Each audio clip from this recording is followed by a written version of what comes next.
It's Ashley and Ashley, planning to be spontaneous, and we are here today to tell you a little bit about our last Amazon experience. So first, we just kind of want to say that in general, for it being our first experience, it was a really good one.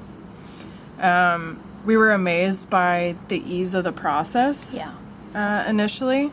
It was a really quick kind of orientation, 4 hours. And then we had 2 days where we were basically, it was their kind of training, but we did our task and were basically shadowed. The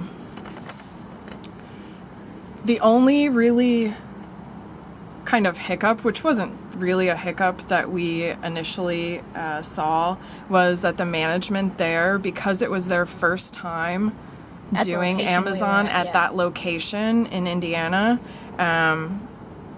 they weren't really sure how to handle CamperForce at first, how they should treat us or how we fit into the other employees there at the facility, what our hours were supposed to be.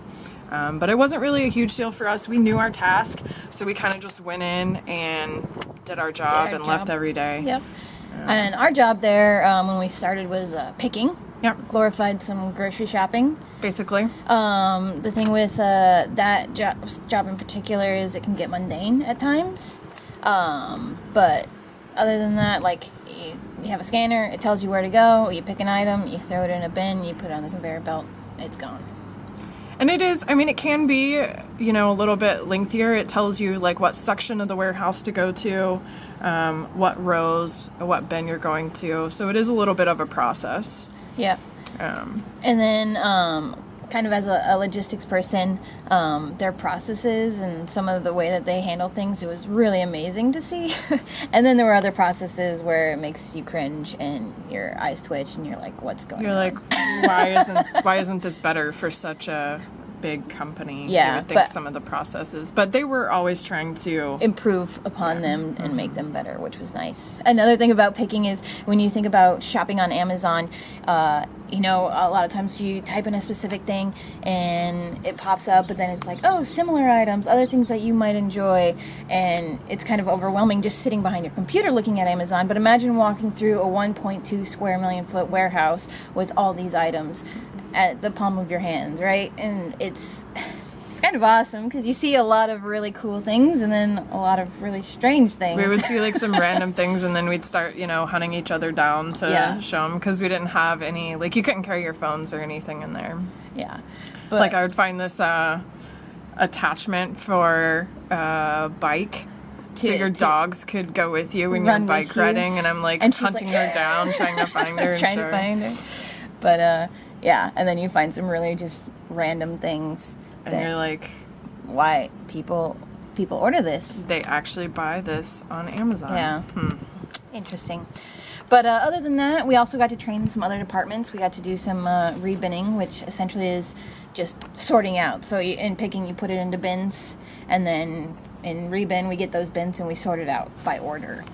Yeah, so you have large items and small items, where in the small items you're sorting a lot more orders, and in the large items it's fewer orders, but it's bigger items, and you're trying to fit them all onto these same carts, but you just have more dividers basically for the small items. I preferred large items. She preferred small, which worked out really well when it came to raffle ticket time and doing the power hours, because it's nice having another person because we know it works for each other. Like, my shoulder kills me with doing large items all day, so we would like rearrange the orders, so I was doing all the small ones and she was doing the large ones, and we were both speedy in our given small and large items. We killed those power hours. And we had a couple other tricks, but we can't divulge in any of our secrets. Can't tell you about that. Because we still plan on using them in our next season. That's right, which we've already signed up for now. Yep, we have.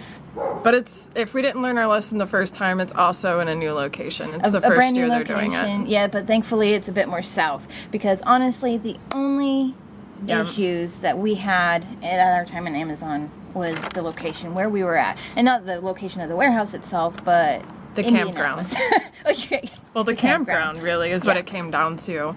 We were driving too far to get to the warehouse every day, and then it's adding, 2 hours plus onto your day, which is already a long day. Yeah, you're already working 10 hours a day. It turns into 12. 12 and a half some days, yeah. Yeah. But, so, we did learn our lesson, and we learned that we enjoyed it and for what it was, and that it was a good way for us to just kind of stop and regroup and make money, and then... But we learned a lot being in Indianapolis, too, absolutely, yeah. Because of the colder weather. It was really windy quite often, and with the wind with the really cool temperatures helped us learn a lot about our camper. We ended up, our water froze. Yep.